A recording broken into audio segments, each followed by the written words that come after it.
warahmatullahi wabarakatuh. Halo anak-anak semuanya. Hari ini kita bertemu kembali untuk belajar tema 1, organ gerak hewan dan manusia. Kita sudah masuk ke pembelajaran 3 ya. Bagaimana kabarnya hari ini? Semoga semuanya dalam keadaan sehat. Nah, anak-anak, ingatkah kamu bunyi Pancasila? Pasti masih ingat ya. Pancasila ada 5 sila. Yang pertama, ketuhanan yang Maha Esa, kemanusiaan yang adil dan beradab, persatuan Indonesia, kerakyatan yang dipimpin oleh hikmat kebijaksanaan dalam permusyawaratan perwakilan, dan sila yang terakhir adalah keadilan sosial bagi seluruh rakyat Indonesia. Nah, nilai-nilai yang terkandung dalam sila Pancasila ada apa saja ya? Nah, yang pertama yaitu ada nilai ketuhanan.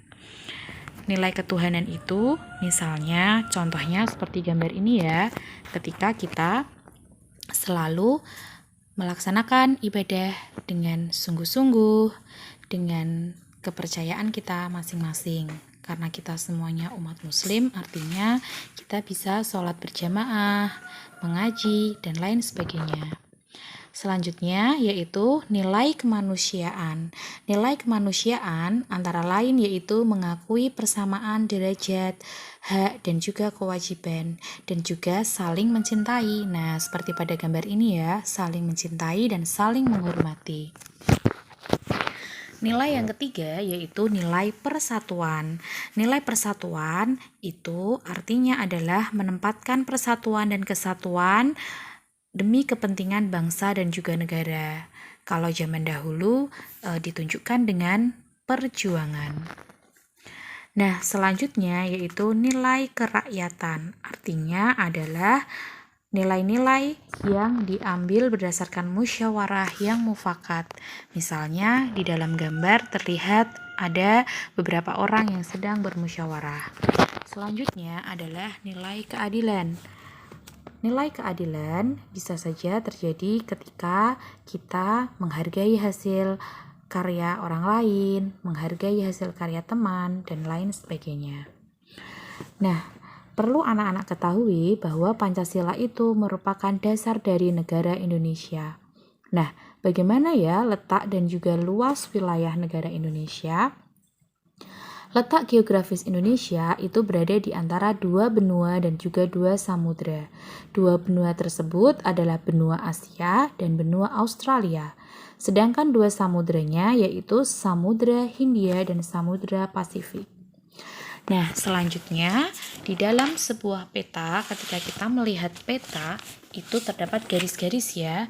Nah, yang pertama ada garis lintang. Apa yang dimaksud dengan garis lintang?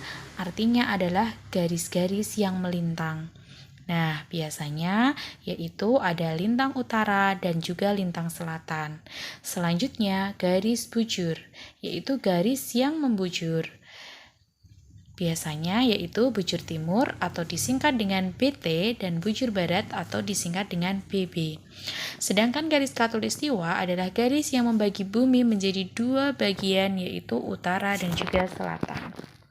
Nah, Indonesia itu adalah negara yang sangat luas. Menurut Badan Informasi Geospasial atau BIG, luas daratan Indonesia yaitu 1.922.570 km persegi. Luas perairannya yaitu 3.257.483 km persegi. Jadi, luas total wilayah Indonesia adalah 5.180.053 km persegi. Wah, cukup luas ya ternyata negara kita. Nah, selanjutnya, mengapa ya Indonesia bisa disebut dengan negara kepulauan? Karena Indonesia memiliki banyak pulau, yaitu sekitar 17.508 pulau. Maka dari itu, Indonesia disebut dengan negara kepulauan. Lantas, kenapa ya Indonesia disebut dengan negara maritim? Karena wilayah atau luas perairan yang dimiliki Indonesia lebih luas daripada daratannya. Nah, bisa dimengerti ya. Baik, selanjutnya kita akan belajar letak dan luas wilayah pulau-pulau yang ada di Indonesia. Ada beberapa pulau yang ada di Indonesia. Yang pertama yaitu Pulau Sumatera yang memiliki luas 473.000 481 km persegi. Sedangkan Pulau Jawa yaitu 126.700 km persegi. Pulau Kalimantan 743.330 km persegi. Pulau Sulawesi memiliki luas 174.600 km persegi. Dan Pulau Papua memiliki luas 425.297,90 km persegi. Nah, berikut adalah kondisi alam pulau yang ada di Indonesia. Nah, di Pulau Sumatera terdapat Gunung Leuser, Gunung Kerinci, dan juga Gunung Sinabung. Sedangkan perairannya ada Sungai Musi, Sungai Batanghari, dan juga Danau Toba. Tapi tidak hanya ini saja ya, masih banyak lagi. Kalian bisa mempelajari di buku pendamping atau buku tema satunya. Selanjutnya Pulau Jawa.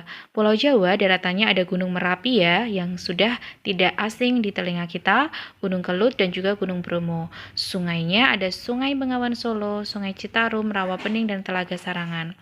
Di Pulau Kalimantan ada Gunung Lumut, Gunung Bukit Raya dan juga Gunung Menyapa. Di wilayah perairannya ada Sungai Kapuas, Sungai Barito, dan Danau Melintang. Di Pulau Sulawesi, daratannya adalah Gunung Lokon, Gunung Soputan, dan juga Pegunungan Boni. Di wilayah perairan ada Sungai Poso, Danau Tempe, dan juga Danau Tawuti. Dan di Pulau Papua, daratannya adalah ada Pegunungan Jayawijaya, Pegunungan Fak-Fak, dan masih banyak lagi. Perairannya terdapat Danau Sentani, Sungai Bian, dan juga Danau Tigi. Nah, ternyata Indonesia itu memiliki banyak keberagaman ya. Selain banyak pulau, ada juga banyak gunung dan lain-lain. Indonesia juga akan kaya keberagaman dari tarian, budaya, agama, dan lain-lain. Nah, bagaimana cara menjaga keberagaman yang ada di Indonesia? Yaitu yang pertama, apa yang harus kita lakukan? Nah, yang pertama dengan toleransi dalam perbedaan, yaitu sikap tenggang rasa atau perilaku menerima dan juga menghormati perbedaan yang ada. Sebagai contoh, perbedaan gender atau jenis kelamin, perbedaan agama, dan lain-lain. Cara yang kedua adalah simpati dan empati, termasuk perilaku yang mencerminkan persatuan dalam keberagamannya. Artinya kita tidak boleh membedakan satu sama lain. Yang ketiga yaitu cinta damai, perilaku yang mengutamakan perdamaian. Supaya apa? Hidup kita tentram dan juga tercipta keharmonisan. Yang keempat yaitu demokratis. Ya, demokratis adalah merupakan perwujudan dari pemenuhan hak asasi setiap individu. Yang selanjutnya adalah kerjasama, mengutamakan sikap saling memahami dan juga tolong-menolong. Nah, selanjutnya kita akan belajar bagaimana cerita itu dapat disusun ya.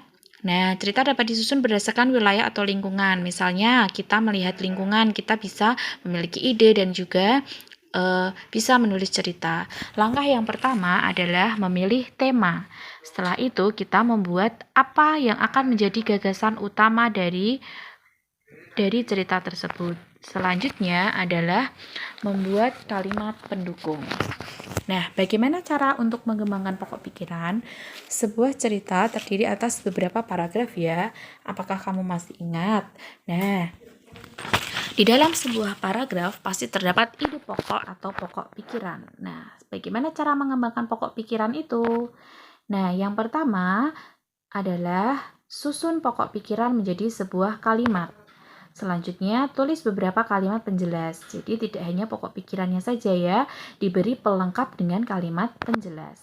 Selanjutnya, baca kembali paragraf yang telah disusun untuk memperbaiki kalimat tersebut. Nah, begitu yang dapat saya sampaikan. Terima kasih anak-anak semuanya sudah memperhatikan. Semoga materi hari ini bermanfaat. Selalu jaga diri dan patuhi protokol kesehatan ya. Saya akhiri, kurang dan lebihnya mohon dimaafkan. Wassalamualaikum warahmatullahi wabarakatuh.